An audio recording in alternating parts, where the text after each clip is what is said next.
Hello, I wanted to take a moment to review the accountability ladder. The accountability ladder is something we discuss a lot at DeVry University, both as professors and as students.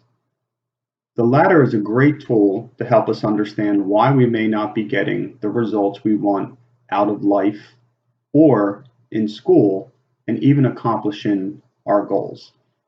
Let's take a look and break down the different levels to the model. As we go through them, ask yourself where you currently are on the ladder or where you may find yourself on the ladder in certain situations.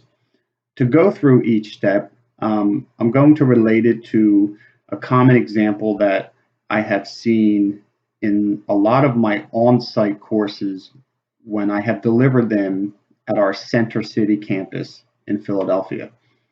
Um, Many times we have run into issues with our public transportation system being SEPTA going on strike. When that happens, it causes a lot of issues for our students in terms of their ability to get to their classes on time or even at all. So for each ladder step that I discuss, think about that example and I will give you an example that relates to that same scenario.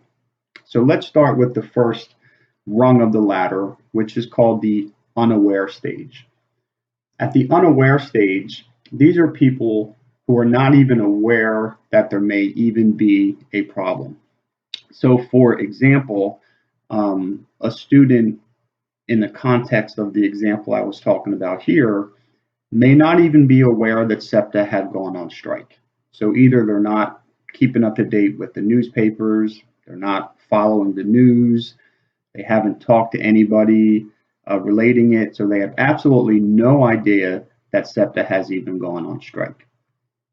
Moving up the ladder, we get to the blame or the complain stage. And here, this is the stage where it's always easy to point the finger at others or institutions on why your responsibilities are not getting done. Overcoming this step requires us to point the fingers at ourselves and admit that we may, in fact, be the problem, not other people or factors. An example of this is when I get a student who did not show up for class and then simply told me, well, it was SEPTA's fault because they went on strike. The excuses stage. Making excuses. Making excuses as to why things are not getting done can be very easy, and it is actually a masked form of procrastination. So at the excuses stage, how this differs from the blame stage is that same student who did not make it to class because of the SEPTA strike, or maybe they showed up late because of the SEPTA strike, is saying, I couldn't make it, SEPTA was on strike, I couldn't get my mother to bring me into campus, my friend was running late when she picked me up.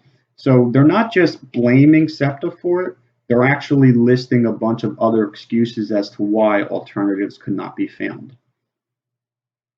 The wait and hope stage. Waiters and hopers are those who do just that. They wait and hope for their successes to happen in their lives without even lifting a finger and having to actually go out and get it done. So, in the wait and hope stage, a person who relies on SEPTA to get to courses, to get to their classes and courses, kind of just sits back and waits for SEPTA to resolve their differences and end the strike so that they can jump on the public transportation and ride down. So these first four stages of the accountability ladder, we consider the powerless stage. In other words, you are powerless to enact changes, or you feel powerless, or you are acting powerless. It's not really where you want to be on the ladder.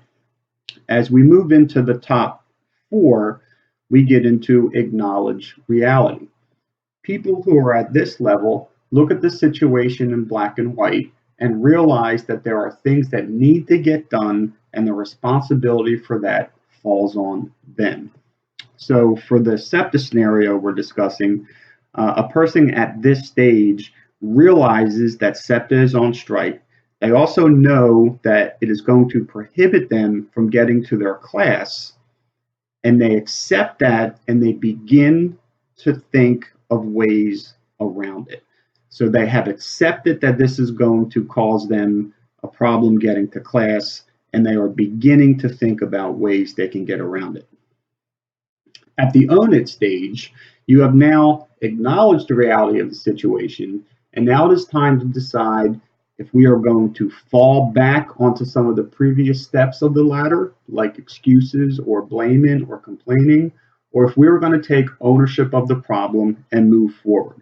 So the person at this stage has acknowledged the reality that they cannot get to class because of the SEPTA strike, but they are now saying it is my responsibility to find out what I'm going to do to get around this. I'm not going to call my professor and say, I can't make it to class because SEPTA is on strike. I'm going to begin to develop reasons on how to get there, which naturally flows into the finding solution stage.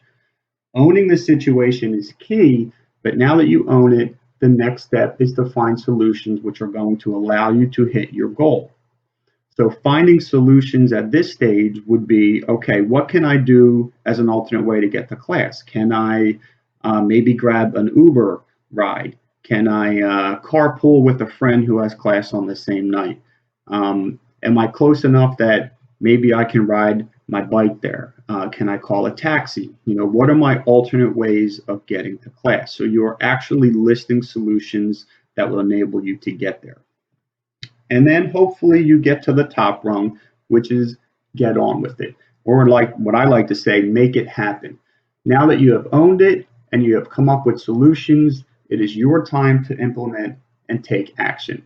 Getting to this step is the best part because you put your solutions into action and you have literally accomplished your goals. When you are on the get on with it stage at the ladder, you are now sitting in my class in front of me and have managed to get there with SEPTA being on strike. So think about the steps on the ladder. Think about this in all aspects of your career with DeVry University, in terms of your homework assignment deadlines, in terms of maybe some technology problems you have if you lose internet at your house, transportation issues. You always want to find yourself at the higher end of the ladder. You want to take responsibility for your end of the bargain. It's a 50-50 street with your professor. You both have to find ways to get you to your goal. But you also have to take accountability for yourself.